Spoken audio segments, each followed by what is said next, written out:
Hello YouTube, I know I haven't been making racket reviews for quite some time, but today we're back with a banger. We have an amazing racket here. This is the YONEX Arcsaber 11.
If you haven't done so already, make sure you go onto my Instagram and follow it. It's poisoncobra.ken and my Snapchat is kencarsaputra.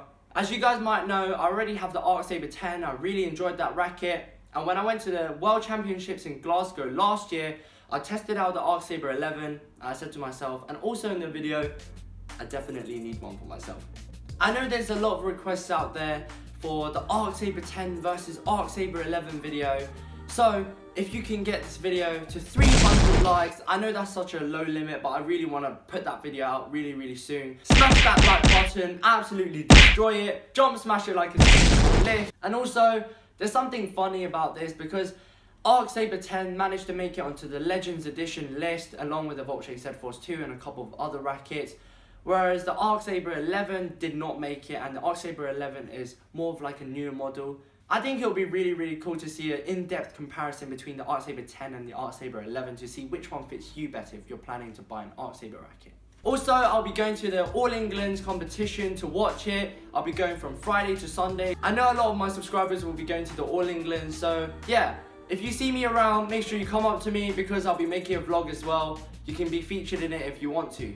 Okay, right before we get to the actual Arcsaber 11 racket, let's just have a look at the case. This is like the standard Arcsaber case. It's made from this fabric material, which is slightly different to the other series. For example, the Voltshake series has like this imitation leather material on the exterior. On this case, you can also find the zip area with a little pocket there. It's not very big and practical, but it's just there for decoration, I guess. Here is also the back of the case. Nothing special. Okay, let's get onto the racket now. First things when you look at a racket is probably the price. Also, the price of this racket is just generally lower than most of the other rackets, for example, like the Jura Z Strike or the Astronaut 77, because this racket came out quite a long time ago compared to these rackets. I know a lot of people out there cannot be spending £200 on a racket or even £150, you know. I know that's a lot of money. Some of you guys might know this already, but for those who don't know this, I have a sponsor called Long Tang. Long Tang is an authorized badminton dealer in Hong Kong that sells genuine products at a much lower price than basically any other place. They offer international shipping, so it doesn't matter where you are in the world. The website is not always updated with every single item that they have, so if you can't find anything, scroll to the bottom of the website page and also find like the about/contact us tab. Click on that and just email them directly.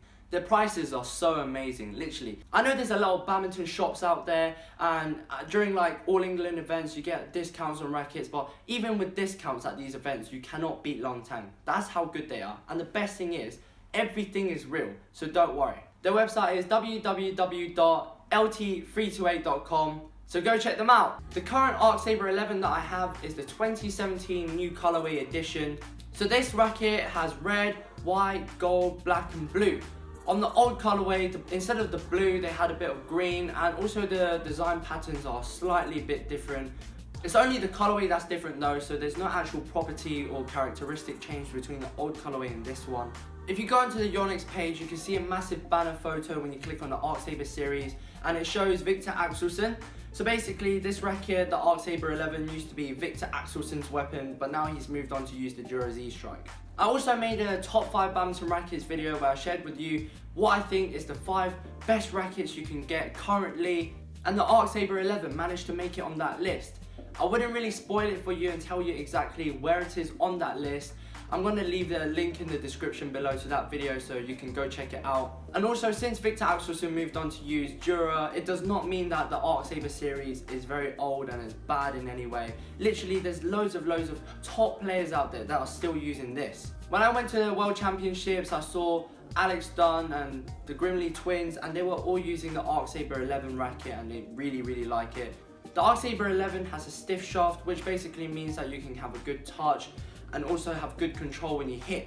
Stiffer shafts also require better technique, so that's why beginners tend to like flexible shafts more, as you can just swing the racket or flex and just generate power for the user automatically.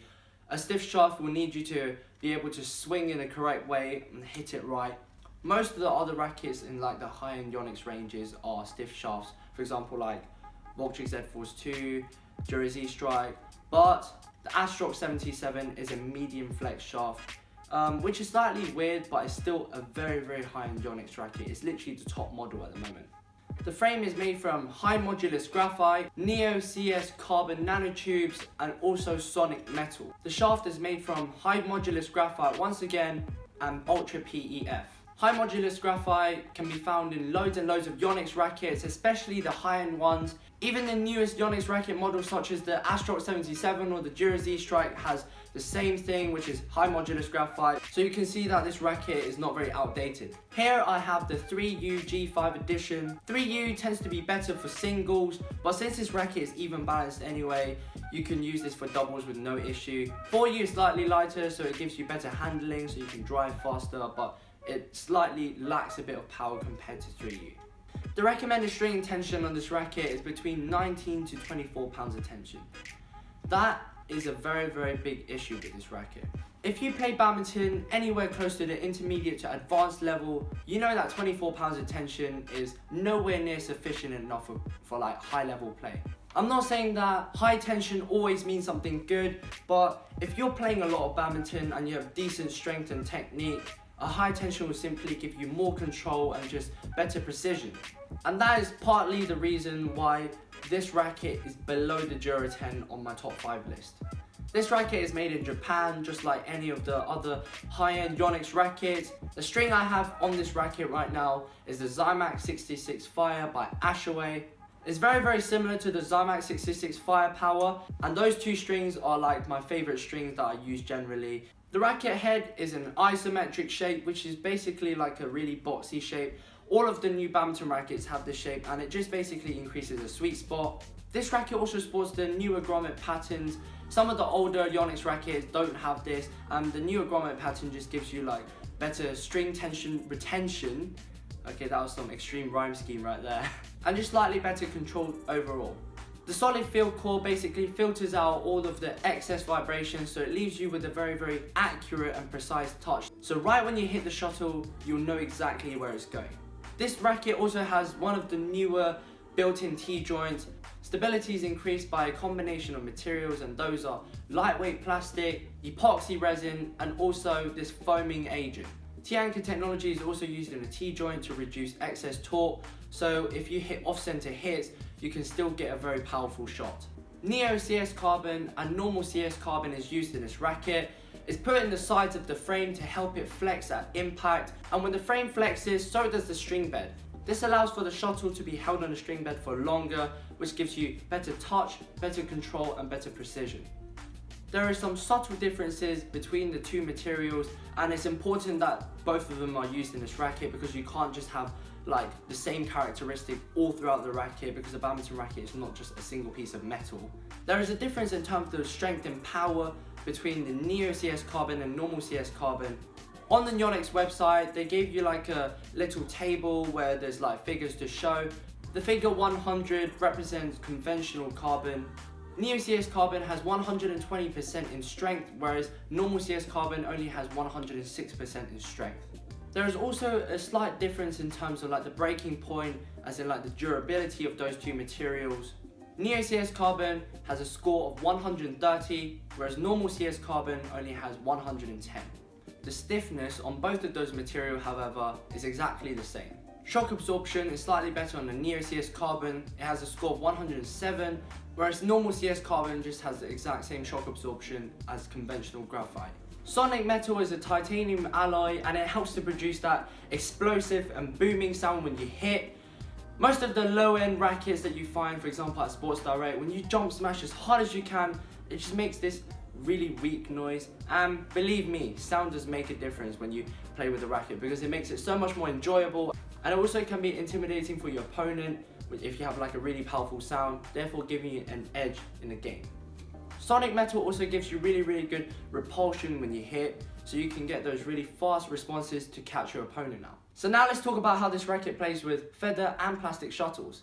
Clears are super effortless and precise. Drop shots are really good as well. You have a really good and precise touch. You can brush those shots really easily, or even slice it to get very like tight drop shots. Smashes are also very quick, but the smashes are not very heavy. Fast smashes is when like the shuttle travels really fast, whereas heavy smashes doesn't necessarily mean that the shuttle has to travel extremely fast. But head-heavy rackets, for example, are really good at giving it a lot of momentum, so when the opponent tries to return it, they'll find it hard sometimes and they might miss-hit it. So to decide between head-heavy rackets and also like fast, even balance rackets like this, it just depends on your playing style. If you like very fast rallies generally, then you're better off with this even balance racket. Whereas if you smash very heavily and you rely on very controlled rallies, a head-heavy racket like the Vortex Air Force 2 might be more suitable for you. Drives with this racket is really good. Fast responses generally just excel, and you can just outpace your opponent. Net shots are also quite good. The even balance allows you to handle the racket very well, so you can play those like hairpin net shots and also those cross nets really precisely. Defense is obviously good with the even balance racket. Arcsabers in general are just really good for defense.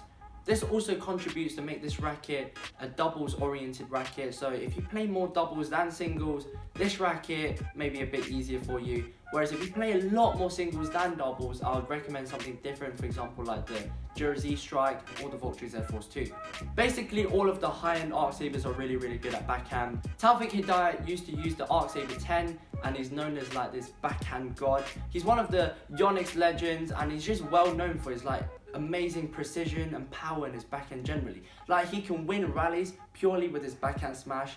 In Super Series, that's just crazy. So naturally this racket gives you a lot of speed. You can easily generate loads of power for those backhand clears during sticky situations, so you can get out of them. You can backhand smash very well. You can play those really like controlled drop shots, and just everything with the backhand is good as well on this racket. If you enjoyed watching this video and you want more content, please like, subscribe, and tip for some on my channel. Bye bye!